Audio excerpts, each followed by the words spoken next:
Elon Musk talks. God, AI, and death. What he revealed was unexpected. The studio lights buzzed quietly above them, soft and warm, like the rest of the room. It was late.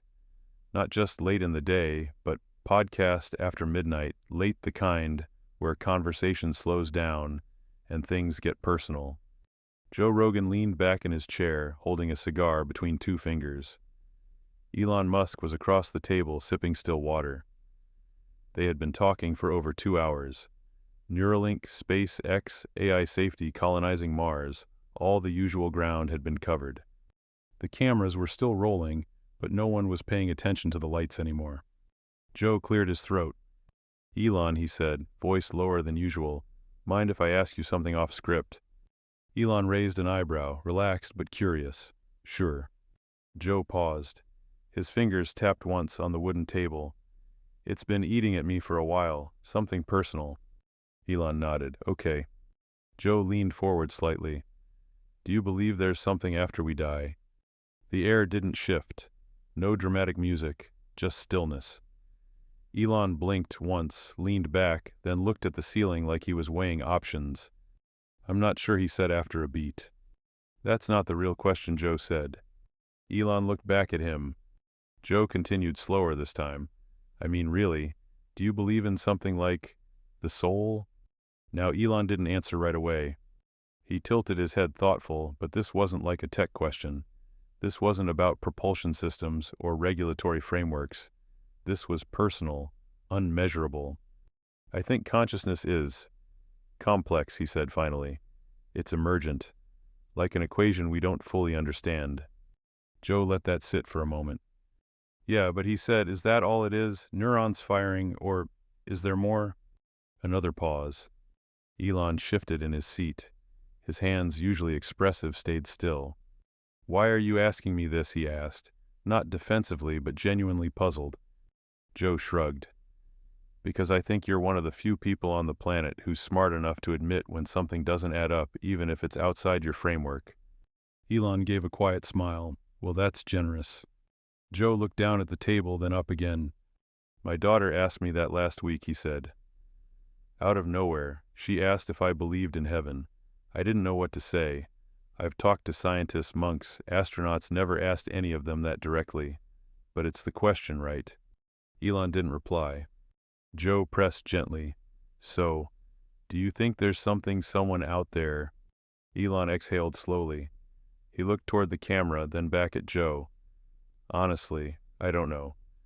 I've spent my whole life building things I can measure, rockets, cars, algorithms, but this...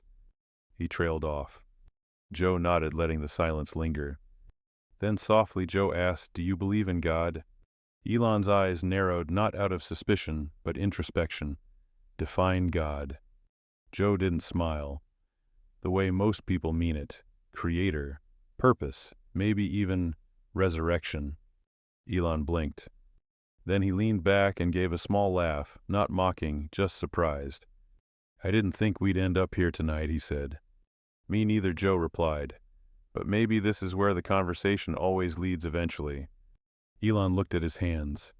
He turned his wrist slightly, watching the light catch the edge of his watch. I was raised in South Africa, he said slowly. Christian influence was everywhere. We went to church when I was little. I asked a lot of questions. Too many, maybe. I remember sitting in a pew, hearing about miracles and just not buying it. Like what Joe asked. Water into wine, walking on water, resurrection. It felt like stories made for people who didn't understand physics. Joe didn't jump in. He let Elon talk. And I didn't want to believe in something I couldn't test, Elon added, so I walked away from it. When 14, maybe 15, I read a lot of science books. Carl Sagan, Hawking, Feynman. They made more sense to me than the Bible. Joe nodded again, thoughtful. But Elon added, and his voice dropped slightly, that doesn't mean the question went away. What question? Elon looked at him. The one you just asked. There was a beat of silence between them, the kind that doesn't feel awkward, just heavy. Joe tapped his cigar against the ashtray, but didn't light it again. You think you'll ever answer it, he asked. I don't know, Elon said quietly, but I think. Lately, I've started to wonder if not answering it is affecting me more than I realized. How so? Elon shrugged. Dreams. Thoughts I can't shake. A feeling like I've been missing something essential. Joe didn't respond. He looked at Elon with a mixture of curiosity and empathy. Elon continued, "It's strange. I can plan a colony on Mars, but I can't explain why certain moments in life feel bigger than physics." Joe leaned back again. "That's why I asked," he said. "Because if someone like you with all your logic starts wondering about things like the soul, maybe we're all allowed to." Elon didn't speak. He looked at the dark corners of the studio, quiet now, except for the soft hum of equipment. It wasn't a debate anymore. It was a quiet moment between two minds, one asking, one starting to, and in that moment no one needed an answer, only the permission to ask. The studio was still quiet. Cameras kept rolling, but no one spoke. Joe poured a glass of water and slid it across the table. Elon took it, but didn't drink. Joe broke the silence. "Did anything ever happen back then? Something that made you doubt more than just the stories?" Elon stared at the ceiling for a few seconds. Then he gave a slow nod. "Yeah, a few things." Joe waited. "When I was a kid," Elon began, voice low, "we had this one pastor who talked a lot about fire. Fire and brimstone, heaven and hell. I remember thinking even then that it sounded more like control than love." Joe nodded. Elon glanced at him. "You ever feel like religion is sometimes just fear in costume?" "All the time," Joe said.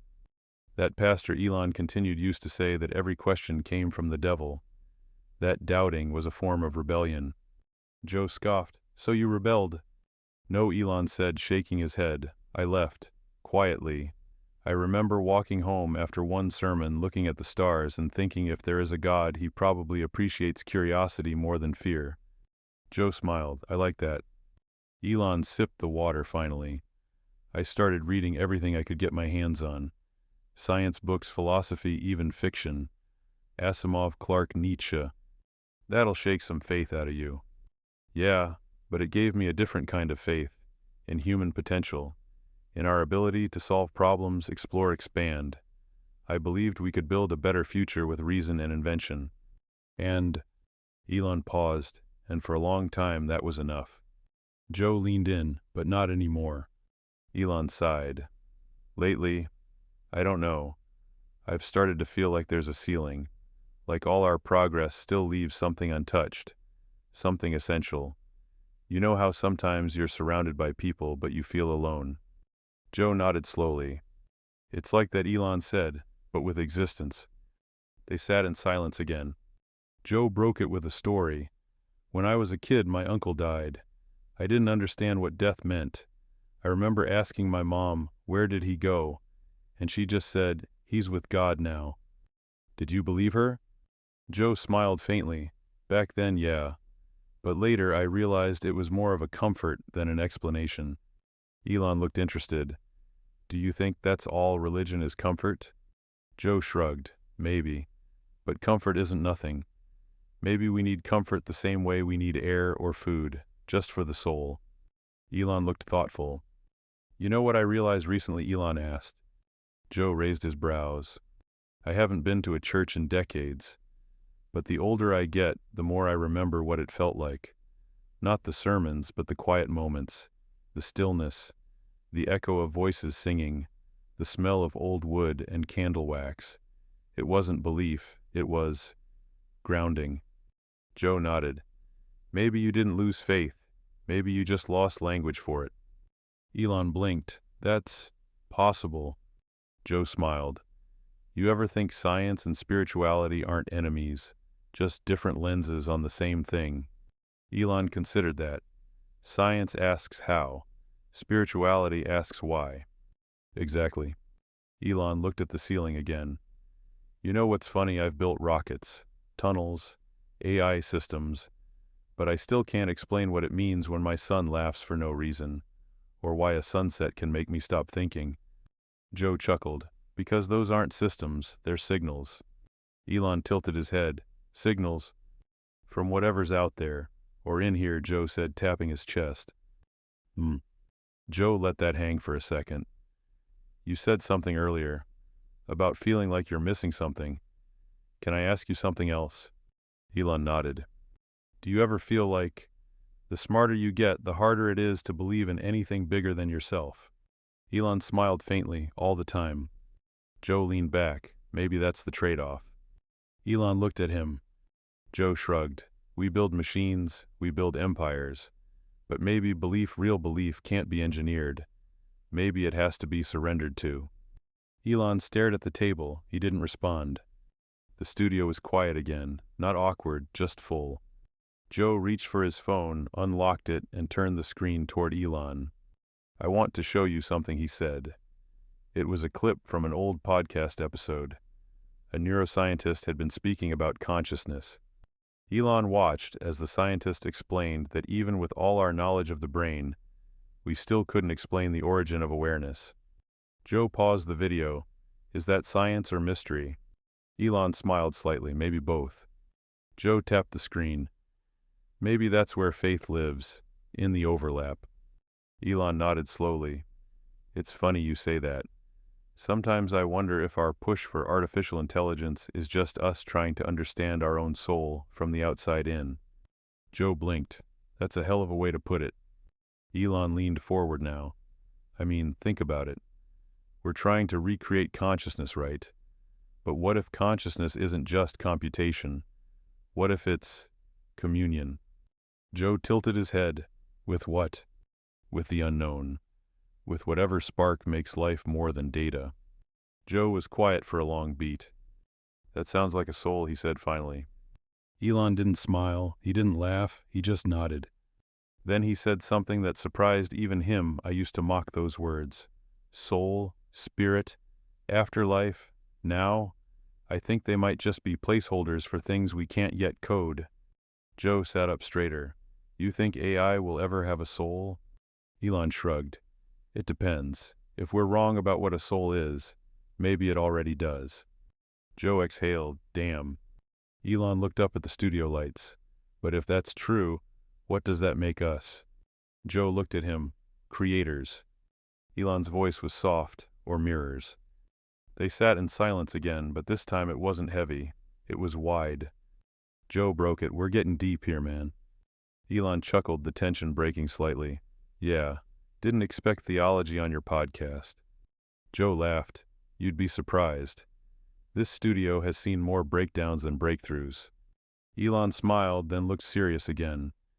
You asked me earlier if I believe there's something after we die. Joe nodded. Elon stared at the floor. I don't know, but I'm starting to hope there is. Joe's voice was soft. Why? Elon looked up. Because if there isn't, then all this, the beauty, the pain, the love, it's just electricity. And that feels insufficient. Joe let that settle. Then he whispered, maybe hope is the start of belief. And Elon for once didn't argue. The mood had shifted not down, but inward. Elon stared at the condensation gathering on his water glass, tracing a finger around its edge. Joe let the silence stretch like a friend who knew the next word needed to be chosen, not spoken by reflex. Then Elon spoke, voice low. I've been having this recurring dream. Joe sat up slightly. How long? Maybe 4 months, maybe more, always the same. I'm standing in front of a tomb. It's empty. There's this light coming from inside, not bright, just undeniable. Joe raised an eyebrow. Biblical much. Elon chuckled, but it didn't reach his eyes. Yeah, except in the dream, I'm terrified to go in. I hear a voice call my name, clear as a bell, but I can't move. I wake up just before I look inside. Every time. Joe leaned in. And you think it's just a dream? I don't know what I think anymore. He paused. The voice, it's not threatening, it's patient. Almost like it's been calling for a long time. Joe didn't laugh, didn't nod, he just sat with him in it. Elon continued. Sometimes I think it's just my subconscious grappling with, I don't know, mortality, the weight of time. Joe looked thoughtful. Or maybe it's not about what you're afraid of seeing. Maybe it's about what you're afraid to believe is waiting for you. Elon looked up surprised. Joe added, what if the fear isn't about the unknown, but the possibility it's real? Elon didn't answer. He looked like a man who was trying not to agree out loud. I used to think dreams were just the brain's maintenance crew, Elon said. But these, they feel different, like they're not from me, or not only me.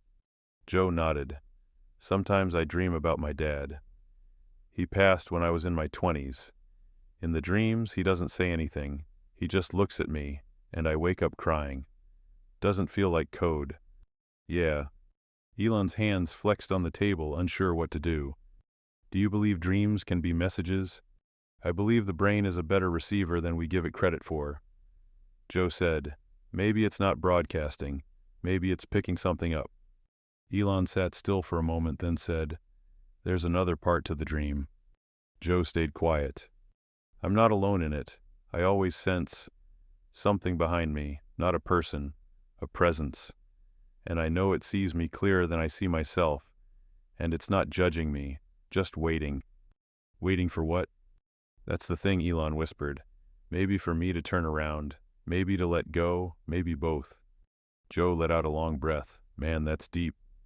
Elon laughed lightly. Yeah, well, I haven't told anyone that, not even my therapist. Why not? Because I'm supposed to be rational. The guy who builds rockets, who calculates launch windows and orbital physics. Not the guy who talks about invisible presences in dreams. Joe smiled. Maybe being rational is what kept you from turning around in the dream. Elon looked at him. I mean it, Joe said. Sometimes logic is the best defense against belief. And belief is vulnerability, Elon added. Joe nodded. Exactly. Elon took a slow sip of water. Then he said, almost like he was testing the words, sometimes I think, the voice isn't asking me to believe in something else. Maybe it's asking me to believe in what I already know, but keep ignoring. Joe stared at him. What do you think that is? Elon looked at him, eyes almost haunted. That I'm not in control, and maybe I never was. The hum of the studio equipment filled the quiet that followed. Joe said, that's the scariest thing for guys like us, giving up control. Elon smiled sad. I can build neural nets that mimic decision-making, but I can't seem to answer the most human question, what's the point of any of this if we just end? Joe spoke softly. What if we don't? Elon tilted his head. That's the part I can't prove. Maybe it's not about proof, Joe said. Maybe it's about permission. To hope. Elon rubbed his temple. Hope is dangerous for people who've built their lives on logic. Joe smiled. So is silence, but here we are. They shared a long look. Then Elon asked, do you ever wonder if people like us are haunted not by death, but by the idea that maybe there's more and we've spent our lives not seeing it? Joe sat with that. Then he said, yeah, I wonder that every time I look at my kids. Elon blinked. I used to think I needed to teach them everything Joe said, but they're the ones who remind me that wonder doesn't need proof, just presence. Elon nodded slowly. The light in the studio dimmed slightly. One of the crew adjusted something quietly in the background, but neither of them noticed. Elon leaned forward. You think dreams are the mind's way of asking spiritual questions it can't put into words? Joe grinned. Or maybe they're just rehearsals for waking up. Waking up to what? To everything we've ignored while being so damn smart. They both laughed. And in that laughter something softened. Because sometimes admitting you don't know is the closest thing to wisdom. And sometimes a dream that doesn't feel like a dream is trying to wake you up. The laughter faded, but not the warmth. The two men sat in a different silence now. Not heavy, not cautious, but charged with a quiet readiness. Elon shifted in his seat and reached for his glass again. Joe broke the silence first. You ever wonder if AI could believe in God? Elon raised his eyebrows. You mean, can something we create eventually believe in its creator? Exactly, Joe said. Elon leaned back. I think about that more than I probably should. Because of Neuralink, in part, Elon nodded. But mostly because I've started to notice that the more we replicate intelligence, the less we understand consciousness. Joe tapped his fingers on the table. That's wild. So you're saying the smarter the machines get, the more obvious it becomes that there's something we're missing. Not just missing, Elon replied, something essential. You can program language pattern recognition decision-making, but you can't program awareness. Not real awareness. Joe tilted his head. Like soul, Elon smiled faintly. I used to think that was just a poetic placeholder. But the older I get, the more I wonder if that's the one variable science can't isolate. Maybe because it's not inside the system. Maybe it's the system itself. Joe whistled. That's deep, man. Elon looked up at the light again. People think AI will become godlike, omniscient, omnipresent. But if you strip it down, it's just mimicking the signals we give it. It doesn't dream. It doesn't fear death. It doesn't love. Joe nodded. So what's missing? Elon paused. Intent, longing, gratitude, all the things that seem irrational but make us human. Joe leaned in. So what if we're trying to build a machine to understand our soul, and in doing that, we prove it exists? Elon laughed quietly, a paradox, like reverse engineering the divine. Joe raised his glass. To divine recursion. They clinked water glasses, both half joking, both half serious. Elon continued. The problem is, the smarter we make the machine, the more it reflects us. And maybe that's the real discomfort, staring into something built in our image, but empty. Joe's tone grew soft. And maybe that's why we feel haunted. Not by ghosts, but by the idea that we've forgotten something eternal. Elon nodded. You know what's terrifying? Not that AI might surpass us, but that we might become like AI, optimized, efficient, but void. Joe murmured, soulless. They sat with that. Then Elon asked, do you think we can recover it? The soul Joe shrugged. Maybe we never lost it. Maybe we buried it under data and dopamine. Elon's voice lowered. Sometimes I feel like my own work is running ahead of me, like I'm building faster than I can reflect. Joe said, that's how you get lost, not by turning the wrong way, but by never stopping to ask why you're walking. Elon nodded slowly. And the why always comes back to the soul. Joe leaned back. So what is the soul to you? Elon took a deep breath. The part of us that longs for more even when we have everything. The part that grieves beauty. The part that doesn't want to be alone. Joe said, that sounds like God's fingerprint. Elon looked down. Or a signal left behind like a breadcrumb. They let that hang in the air. Joe broke the silence. Have you ever felt it? The soul. Elon hesitated. Yes. Once. After my first child died. Joe's eyes widened. You've never talked about that. I know, Elon said softly. He was 10 weeks old. Sudden infant death syndrome. I was 29. Everything stopped. Even breathing felt like betrayal. Joe whispered, I'm so sorry. Elon nodded. In the days after, there was this one moment. I was alone in a room, and I felt something not outside me, but around me. Like a warmth I didn't deserve. A silence that wasn't empty. It didn't explain anything. It just held me. Joe sat still, visibly moved. That, Elon said, was the first time I questioned whether the soul was something we grow into, or something we return to. Neither spoke. Then Joe said, that sounds like grace. Elon nodded again, slower this time. And I didn't earn it. Joe whispered, that's what makes it grace. The silence in the studio was sacred now, like they'd both stepped into a space neither knew how to name, but both could feel. Joe finally asked, do you think that's what the dream is about? That tomb, that light. Elon's eyes met his. Maybe it's not about what I'm supposed to see. Maybe it's about what I already saw and buried. Joe exhaled. Man, I've never done a podcast like this. Elon smiled faintly. Me neither. But I think it's the most important one. And for once, they didn't need to explain why. They just let the soul speak. The silence between them wasn't hollow. It was sacred, like two people standing at the edge of something vast, uncertain, and quietly beautiful. Joe broke the quiet. You said something earlier about seeing something and burying it. What do you think it was? Elon didn't answer immediately. He seemed lost in some invisible calculation, but not the kind you do on paper, the kind you weigh in the soul. I think he began choosing his words with care, that when you see something that doesn't fit your worldview, you have two choices. You either change your worldview or you bury the evidence. Joe nodded slowly. And you buried it. Elon nodded. I had to. At least I thought I did. My life, the career, the expectations, it didn't have room for mystery. I was trying to engineer certainty. Joe leaned forward. What did you see? Elon met his eyes. I saw a version of myself I didn't recognize, one that believed in something bigger than himself, and it scared me more than failure ever has. Joe didn't speak. Have you ever had a moment, Elon continued, where the facts don't explain the feeling, where logic bows to something deeper? Joe said, every time one of my kids was born. Elon nodded slowly. Yeah, that. There's no algorithm for that, no formula, just awe. Joe said softly, so what if it's true? Elon looked at him. What? The voice, the light, the tomb, the soul.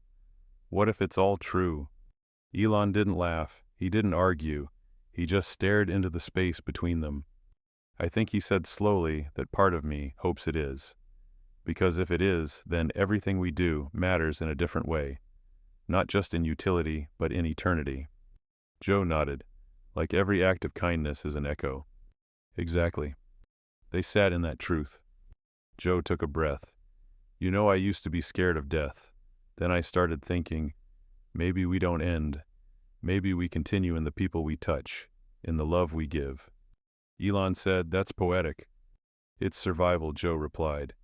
Not of the body, but of the soul's imprint. Elon looked at his hands. I've been trying to leave a legacy in machines, but maybe the real legacy is how we treat each other. Joe smiled. Took you long enough. Elon laughed softly. I'm a slow learner in the things that matter most. Joe's voice dropped. So are we all. Elon looked around the studio. You know what I realized tonight? What? That I've never felt this human on camera before. Joe grinned. That's what happens when we stop performing and start confessing. Elon stared at the table. There's something else I haven't told anyone. Joe stayed quiet.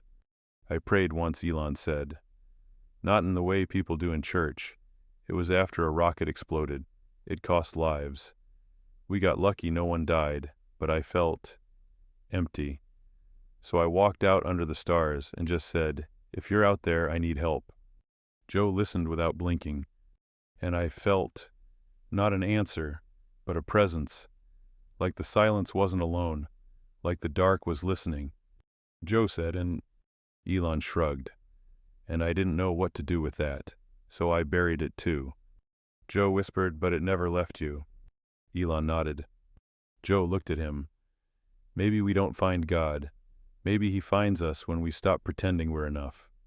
Elon's eyes watered. He didn't wipe them. I think he said, voice rough.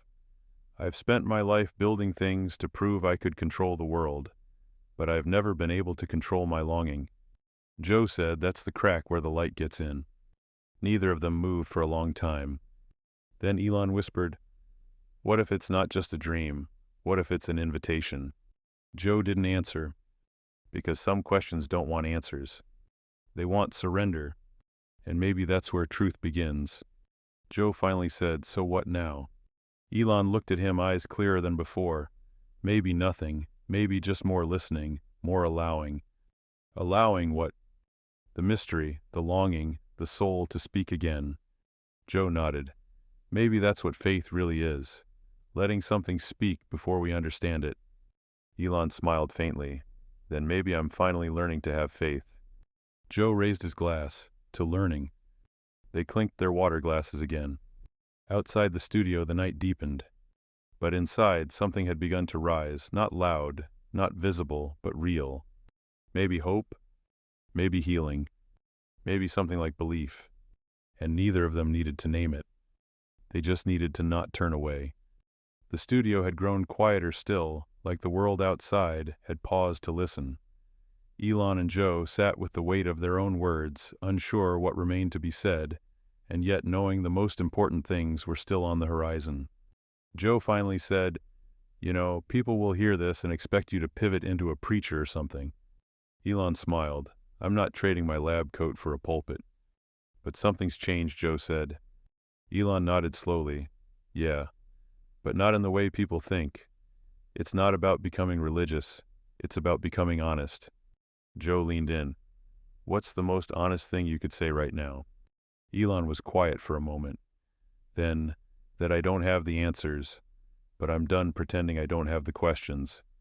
Joe gave a slight smile. "That's more powerful than any answer."